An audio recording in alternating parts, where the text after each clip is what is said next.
প্রার্থী মোহাম্মদ মিজানুর রহমান ভোলা ১ আসনে national people's party এনপিপির প্রার্থী। হলফনামায় বলেছেন তার বার্ষিক আয় ১০,০০০ টাকা আর নির্বাচনে ব্যয় হবে ৩০,০০০ টাকা। এই টাকা পাবেন কোথায়? ধার করবেন আত্মীয় স্বজন আর বন্ধুদের কাছ থেকে। এত কঠিন বাস্তবতার মধ্যে নির্বাচন কেন? মিজানের বক্তব্য, সাধারণ মানুষের ভালোবাসা নিয়ে দুর্নীতিমুক্ত সমাজ করতে তিনি যেতে চান সংসদে।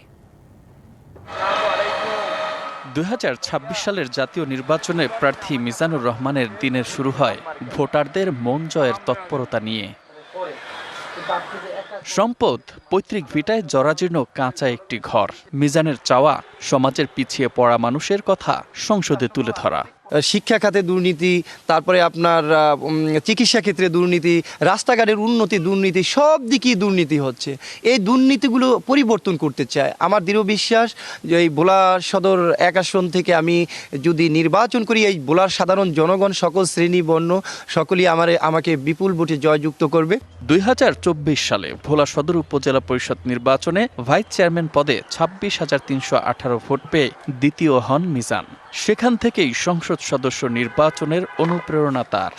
আমার নিজের প্রচারণা আমি নিজেই করি, আমার নিজের লিফলেট নিজেই দেই। আমি কবিতার মাধ্যমে, গানের মাধ্যমে সাধারণ জনগণ যারা জেলে, শ্রমিক, মুশি, এই সকল সাধারণ জনগণ তারা আমার এই বিষয়টাকে কিন্তু আসলে খুবই একটু ভিন্ন চোখে দেখে।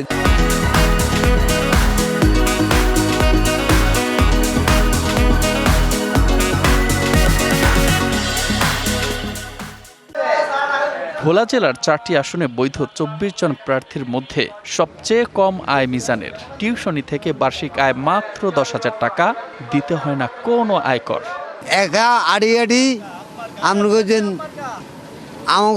খেদমত করে। কারোর ফিসে ১০ টাকা খরচও করে না, আবার কেউ তো খায়ও না। যারা ওনাকে পছন্দ করে তারা ভোট দিবে, আর যদি যারা না পছন্দ করে তারা দিবে না।